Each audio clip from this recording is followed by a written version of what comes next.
This is my pointer. बिस्मिल्लाहिर्रहमानिर्रहीम। Measures of location, इसे measure of central tendency भी कहते हैं। तो मेजर्स ऑफ सेंट्रल टेंडेंसी से पहले सेंट्रल टेंडेंसी का आपको पता होना चाहिए। एक ऐसी सेंट्रल वैल्यू जो पूरे डाटा को रिप्रेजेंट कर रही हो, बाकी तमाम वैल्यूज वो उनका टेंड हो, उनकी टेंडेंसी हो सेंट्रल वैल्यू की तरफ झुकाव उनका हो। अब कुछ डाटा सेट जो काफी छोटी तादाद में होते हैं, क्वांटिटी में उसकी वैल्यूज, नंबर ऑफ वैल्यूज छोटी हैं, उनको तो देख के सॉर्ट आउट आप कर लेते हैं कि इनकी सेंट्रल वैल्यू कौन सी है। फॉर एग्जांपल 1 2 3 4 5 ये 5 नंबर्स हों तो हमें डाटा देख के पता चल जाएगा कि सेंट्रल वैल्यू 3 है। 2 वैल्यूज लेफ्ट साइड पे, 2 वैल्यूज राइट साइड पे, तो सेंट्रल वैल्यू 3 है। लेकिन बाद का डाटा जब कॉम्प्लिकेटेड हो, पॉइंट्स में वैल्यूज हों, सैकड़ों वैल्यूज हों, उस वक्त फिर कैसे पता चलेगा कि सेंट्रल वैल्यू कौन सी है। उस सेंट्रल वैल्यू को लोकेट करने के लिए, फाइंड आउट करने के लिए कुछ मेजर्स हैं हमारे पास, जिन्हें कहते हैं मेजर्स ऑफ लोकेशन या मेजर्स ऑफ सेंट्रल टेंडेंसी, जिनमें मोस्ट कॉमनली यूज जो होता है वो अरिथमेटिक मीन है। मेजर्स ऑफ सेंट्रल टेंडेंसी का दूसरा नाम एवरेज भी है, और जो सबसे ज्यादा एवरेज इस्तेमाल की जाती है वो अरिथमेटिक मीन है।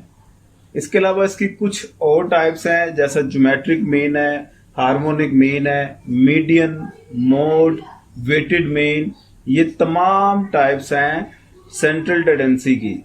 इसकी इंपॉर्टेंस क्या है, ये क्यों स्टडी की जाती है? बिजनेस पर्सपेक्टिव से कोई भी आपकी कंपनी हो, ऑर्गेनाइजेशन हो, उसके लिए सबसे जरूरी ये होता है कि सेंट्रल वैल्यू सबसे पहले आप लोकेट करें।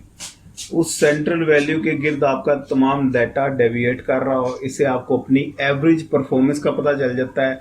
कोई स्टूडेंट है उसको अपने एवरेज मार्क्स का पता चल जाता है।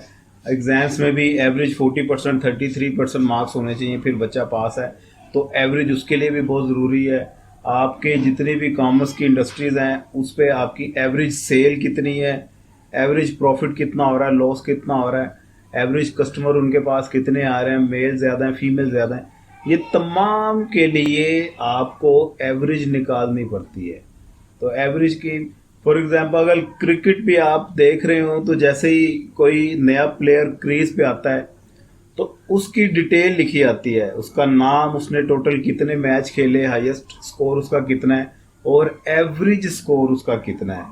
फॉर एग्जांपल शाहिद अफरीदी ने अगर, एक एग्जांपल है, 200 मैच खेले और उसकी एवरेज अगर 37 रन पर मैच है, इसका मतलब है औसतन उसने एक मैच में 37 रन किए हैं। इसका हरगिज ये मतलब नहीं है कि हर मैच में वो 37 ही कर रहा है। किसी मैच में वो 0 पे भी आउट हुआ होगा, किसी मैच में उसने 50 या 100 भी किया होगा। लेकिन ये 37 जो वैल्यू है 37, ये उसके तमाम कैरियर को रिप्रेजेंट कर रही है कि एवरेजली ये हर मैच पे 37 रन कर रहा है। तो ये कॉन्सेप्ट था सेंट्रल टेंडेंसी का और मेजर ऑफ लोकेशन का। उम्मीद है ये कॉन्सेप्ट आपको क्लियर हो गया होगा और वीडियो आपको पसंद आई होगी। दुआओं में याद रखिएगा। पाकिस्तान जिंदाबाद।